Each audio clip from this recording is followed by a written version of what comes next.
A polícia afirma que Marley Kinney, uma jovem de 19 anos do Kentucky, saiu de barco com os amigos e nunca mais voltou.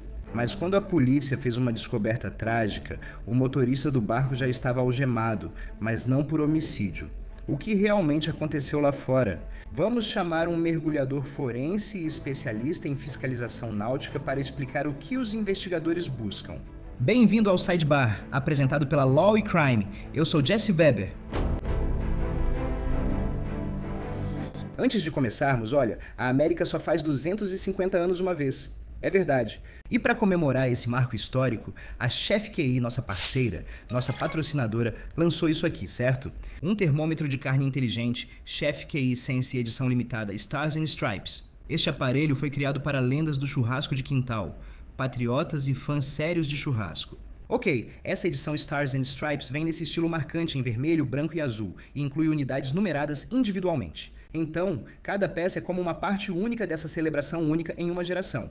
E esse QI Sense faz mais do que só parecer legal. Ele faz mais do que só parecer um item de colecionador bacana. Sob esse design, há o mesmo desempenho profissional e tecnologia inteligente que definem o QI Sense. Com a sonda sem fio Wi-Fi, monitore a churrasqueira de qualquer lugar e aproveite os fogos. Funciona com qualquer proteína, de prime rib a frango e peixe. Use meu código. Use meu código CIDBAR para 40% de desconto em todo o site chefic.com. Isso mesmo, chefic.com, e use meu código SIDEBAR para 40% de desconto. Isso é incrivelmente... Uma história trágica que vamos abordar. Não há outro modo de descrever. E isso envolve uma jovem que estava apenas em um barco com os amigos. Aparentemente saiu para nadar e nunca mais voltou com vida. Foi isso que aconteceu com essa mulher, Marley Kinney, 19 anos, 19. Era uma tarde no Lago Grayson, em Kentucky, que virou um verdadeiro pesadelo. Segundo a polícia, ela entrou na água para fazer as necessidades. E essa foi a última vez que a viram viva. O corpo dela foi achado 4 dias depois. E houve uma prisão. Houve uma prisão nesse caso, o motorista do barco, mas não foi por homicídio. Ok, para deixar claro, não foi por matar Marley. O que aconteceu naquele barco? Agora, isso vai soar muito familiar quando eu falar sobre isso, certo? Uma jovem, um barco, álcool, possivelmente álcool, uma família esperando por respostas. Acho que você sabe para onde estou indo com isso. Vamos falar sobre isso um pouco mais tarde.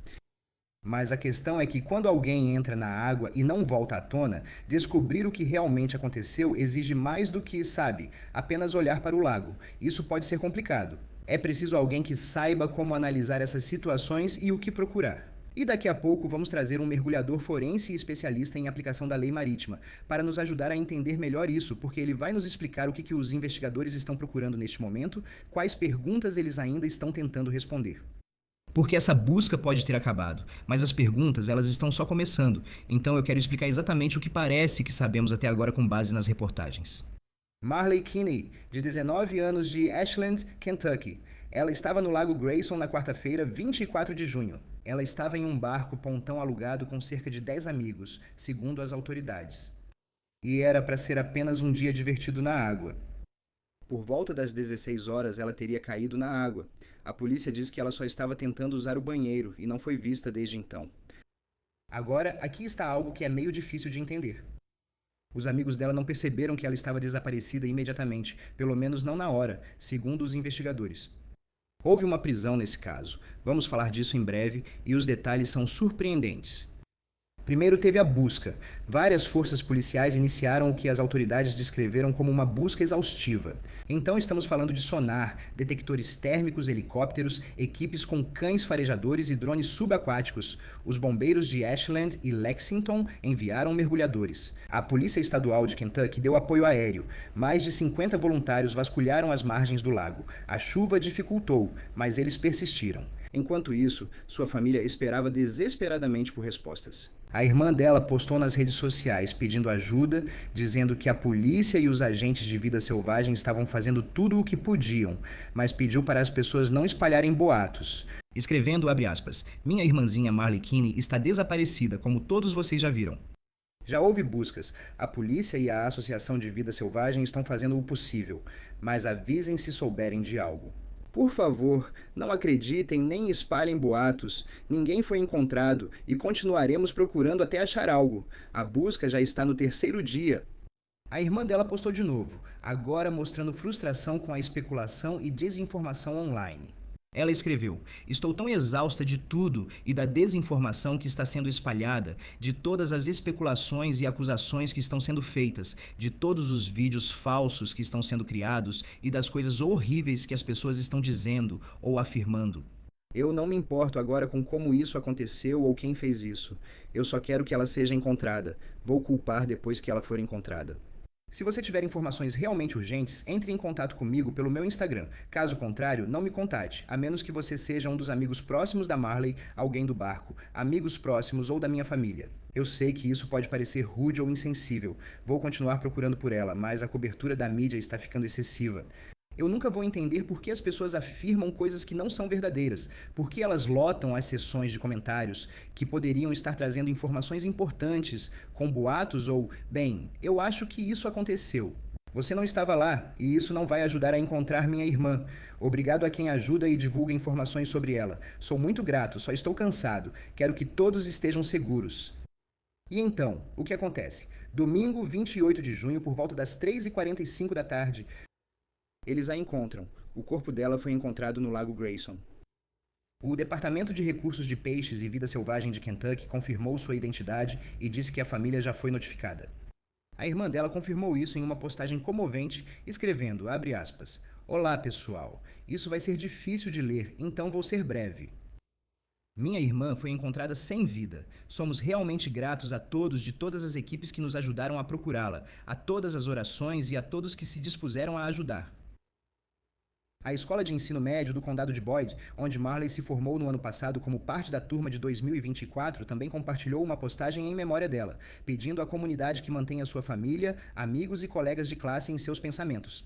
A causa da morte, no momento dessa reportagem, ainda é desconhecida. O Instituto Médico Legal do Estado vai determinar isso, o que significa que, por enquanto, ninguém sabe exatamente o que aconteceu com ela lá fora. E é aqui que a situação fica interessante também, porque houve uma prisão nesse caso. O condutor do barco foi detido no mesmo dia em que Marley desapareceu. Mas é o seguinte, ele não foi preso pela morte dela, ele foi preso por outra coisa. O motivo da prisão dele pode revelar muito sobre a atuação dos investigadores. Mas antes mesmo de entrarmos em mais detalhes sobre isso com o especialista que vamos trazer, eu só quero, manifestar meus pensamentos, minhas orações e meus melhores sentimentos à família. Essa é realmente uma situação muito, muito dolorosa e trágica, e é impensável, e eu sinto muito mesmo que eles estejam passando por isso. Mas eu quero tentar entender o que está acontecendo nos bastidores.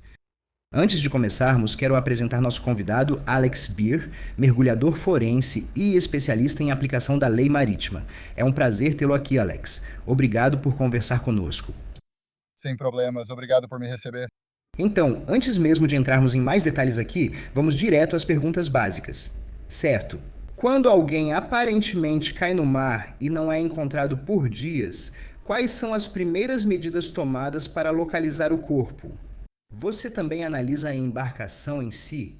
Quero dizer, quais são as primeiras etapas de uma investigação?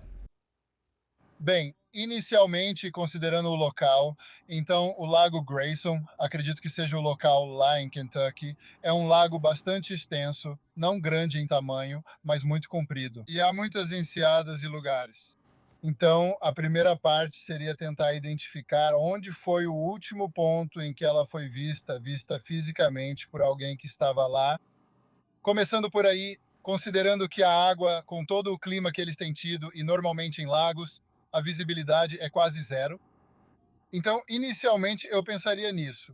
Usar sonar na água para tentar localizar anomalias e focar em algo, seja com sonar de varredura lateral ou sonar de barco, tentando localizá-la na água.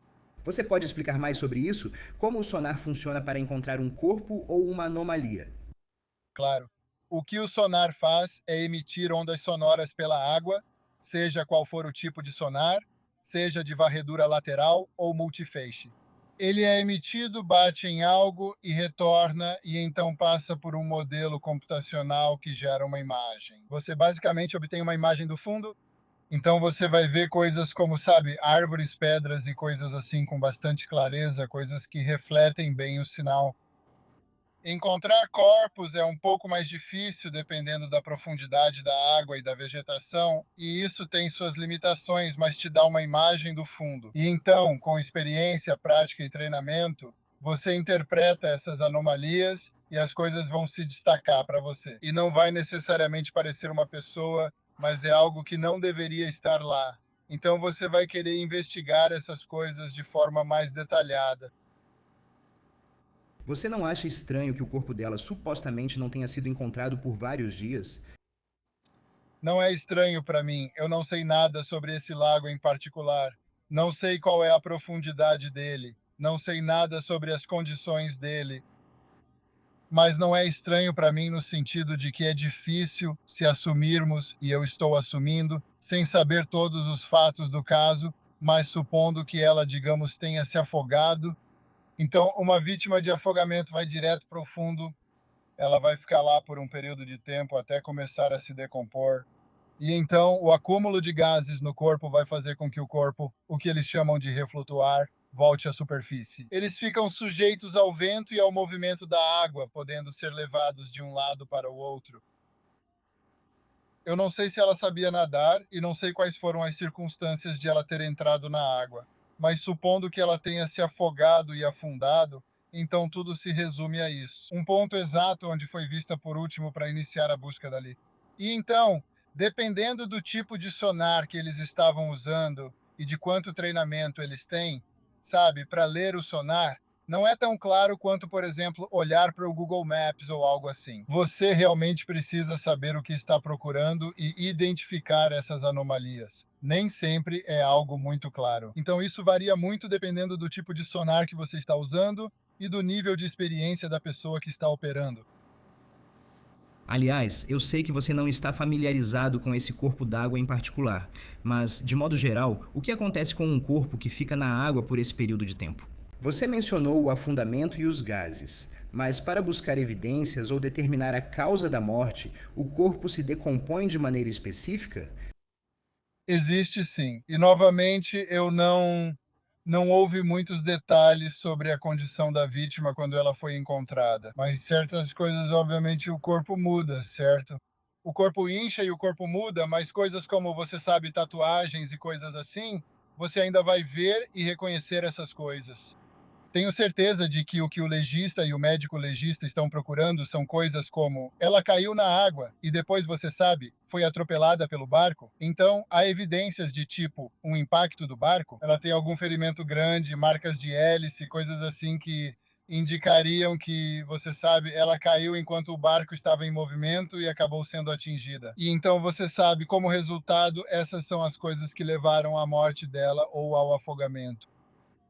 Ou ela só se afogou, não há marcas, essas coisas você ainda vai reconhecê-las ou vê-las. Obviamente elas vão estar distorcidas, mas ainda são identificáveis.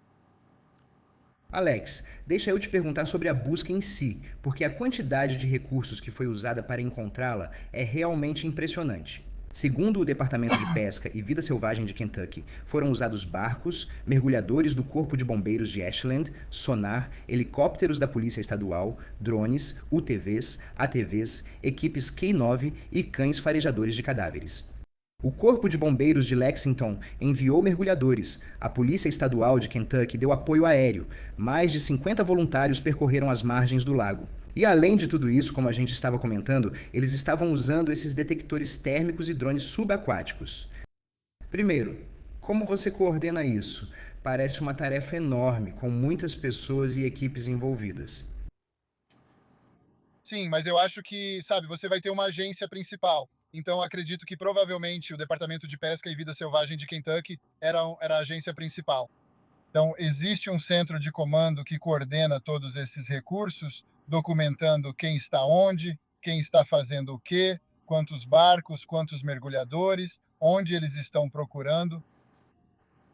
Voluntários que buscam na margem e cães farejadores de cadáveres são coordenados por um centro de comando.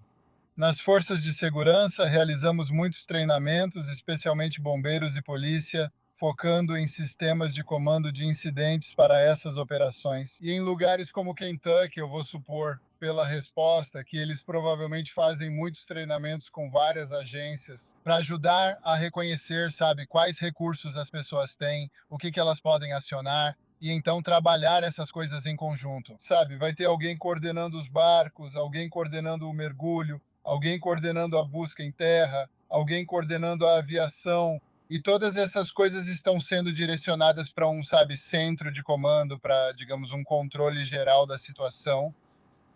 O que são drones subaquáticos e qual é a aparência deles? Bem, um drone subaquático normalmente não é autônomo. Geralmente, quando as pessoas falam em drone subaquático, elas querem dizer um ROV ou veículo operado remotamente, que você sabe varia de tamanho, mas pode ir desde os menores até aqueles grandes comerciais. Mas normalmente é uma pequena plataforma com múltiplos propulsores que geralmente tem uma câmera, sonar e outras coisas também, normalmente como um gancho ou braço que eles podem controlar por meio de um cabo. Então, ele fica preso à superfície, onde eles podem assistir em um monitor e ver tanto a tela do sonar quanto a tela de vídeo. E podem usar isso para olhar ao redor, verificar áreas ou até mesmo inspecionar algo, talvez uma anomalia que eles viram em outro tipo de sonar e que querem dar uma olhada visual antes de colocar mergulhadores na água. A gente comentou um pouco, mas quero aprofundar nisso. Segundo as autoridades, a busca foi pausada repetidas vezes, primeiro pela escuridão e depois por pancadas de chuva isoladas. Você falou um pouco sobre como o clima pode afetar isso, mas também sobre o que acontece quando é preciso parar e reiniciar uma busca.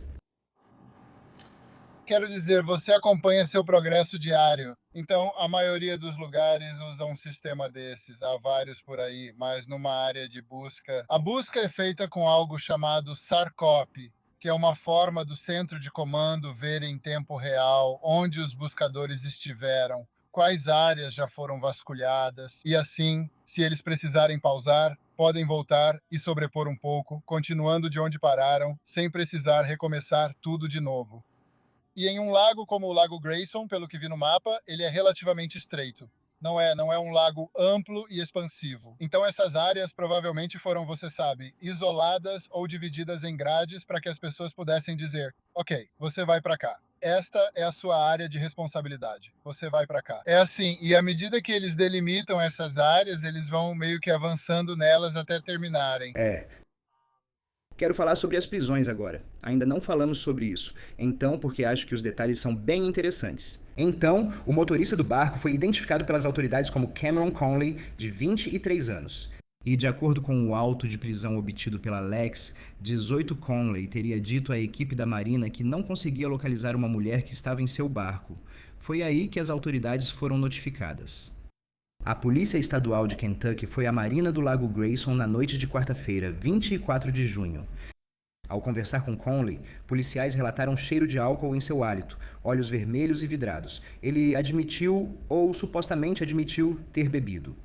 E com seu consentimento, Conley fez um teste do bafômetro. Ele assoprou, ou supostamente assoprou, 1,137. Pelo que entendemos, isso é quase o dobro do limite legal de Kentucky, que é 0,08. E cerca de 20 minutos depois, de acordo com a Fox 56, eles o testaram novamente e supostamente deu 0,135. Ele foi preso por conduzir embarcação sob influência, buoy, infração de primeiro grau e levado ao centro de detenção do condado de Carter. Queria te perguntar, Alex, ele foi liberado após 20 minutos em observação e deve ir ao tribunal no próximo mês. O que isso te diz sobre como está essa investigação?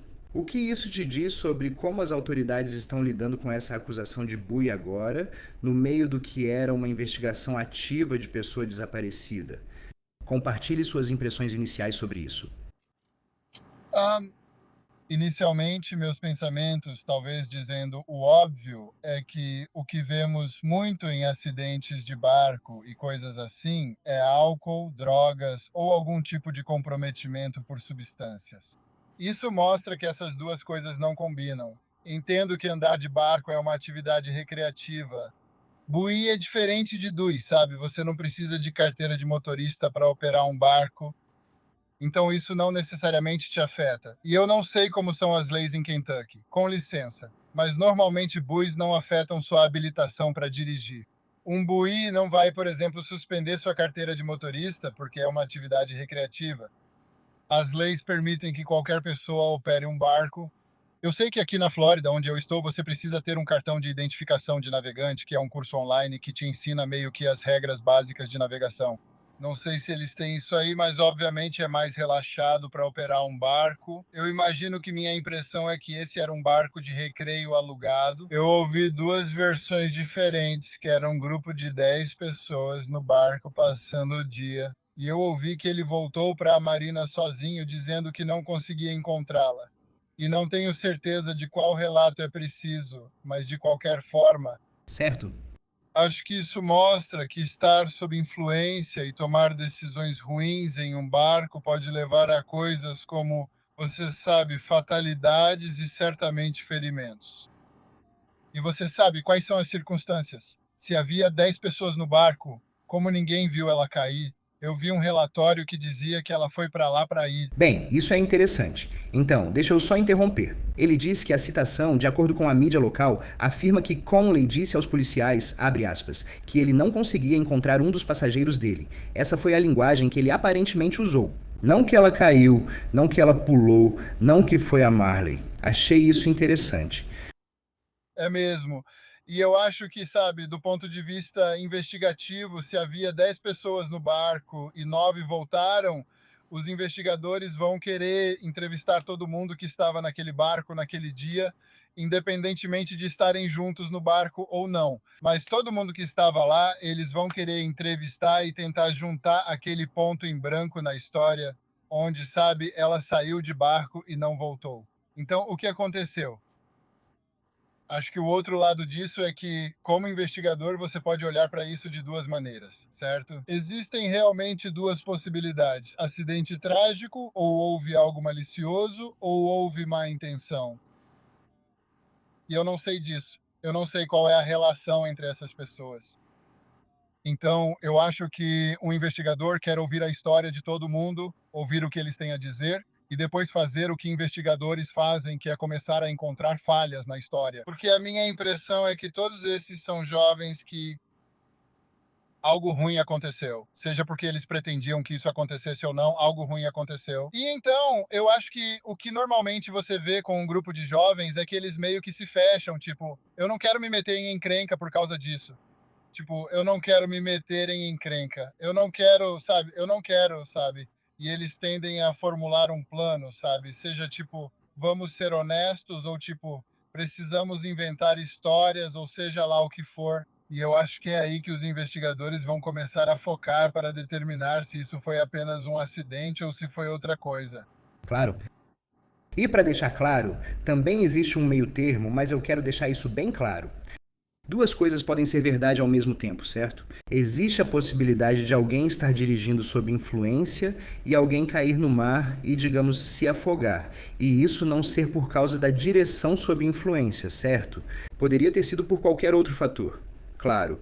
E ele não está atualmente acusado em relação à morte dela. Então, isso pode nunca acontecer. Quero dizer, fico pensando em como seria difícil determinar a sequência dos acontecimentos, porque existe a possibilidade de que as duas coisas não estejam relacionadas.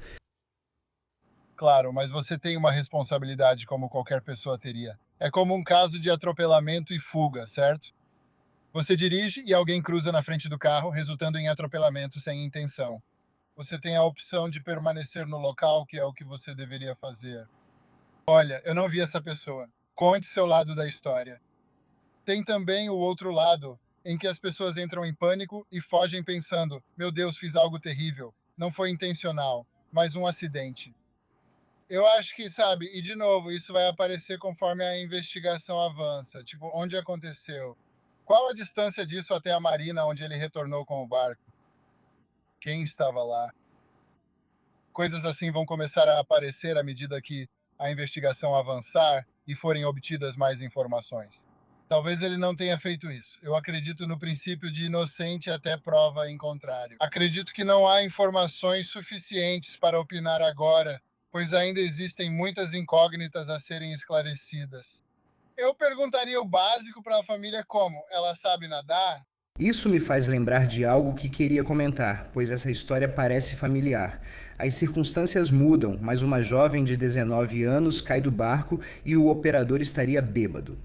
Há uma família aguardando respostas. É semelhante ao caso Mallory Beach. Paul Murdoch, lembra? Ele foi acusado de dirigir o barco bêbado causando sua morte. Novamente, um pouco diferente do que estamos falando aqui, mas antes que ele pudesse ser julgado, ele e a mãe dele foram assassinados, e o pai dele, Alec Murdoch, foi condenado por matá-los, mesmo que essa condenação tenha sido anulada. Agora, não estou dizendo que é isso que está acontecendo aqui em Kentucky, mas estou dizendo que quando você vê um caso que começa assim, uma jovem morta, possivelmente com álcool envolvido, um operador acusado de bullying, os investigadores estão procurando por muito mais do que apenas o que aconteceu. Então, Alex, quais são, você sabe, as questões ocultas que os investigadores estão procurando em um caso como esse? Quero dizer, além da acusação de bullying, quais são as linhas de investigação padrão? O que podemos esperar a seguir? Quando teremos mais respostas? Fale sobre isso. Acho que você vai notar que a acusação inicial foi pelo que enfrentaram no primeiro encontro com eles. Acho que com o desenrolar da história podem surgir novas acusações, ou não. Se for considerado um acidente ou se houver algo na investigação do médico legista sobre a causa da morte dela, todas essas coisas vão entrar em jogo. E acho que o ponto em comum entre essas duas histórias é que você tem jovens, álcool que influencia ou causa, sabe, decisões ruins serem tomadas. E, sabe, de novo, eu não sei para que lado isso vai, mas acho que claramente, sabe, ela deveria ter voltado com todo mundo. E por que ela não voltou? Esse é o ponto-chave, certo? Até agora, a causa da morte é desconhecida. O escritório do médico legista em Frankfort vai tentar determinar isso. A investigação segue, como confirmou o Departamento de Pesca e Vida Selvagem de Kentucky. Quem souber algo sobre Marley Kinney no Lago Grayson deve se apresentar, conforme solicitado pelos investigadores. Você pode contatar a Polícia Ambiental de Pesca e Vida Selvagem de Kentucky pelo número acima ou a Polícia Estadual de Kentucky. Cameron Conley está em liberdade sob fiança. Ele aguarda audiência no próximo mês. Alex, muito obrigado por seu tempo, agradeço muito. Bem, eu que agradeço pelo convite. E só quero, sabe, enviar orações para a família que está lidando com a perda da filha e da irmã. E é trágico. E deixar que os investigadores façam seu trabalho e que a investigação siga seu curso. Espero que, sabe, venham daí justiça ou respostas para a família. E isso é tudo que temos para vocês agora aqui no Sidebar. Pessoal, muito obrigado por nos acompanharem e, como sempre, por favor, inscrevam-se no YouTube, Apple Podcasts, Spotify, onde quer que vocês ouçam seus podcasts. Vocês podem nos assistir no Peacock da NBC. Me sigam no X, Instagram e no meu programa Jesse Weber ao vivo na News Nation de segunda a sexta às 23h, leste dos Estados Unidos. Até a próxima!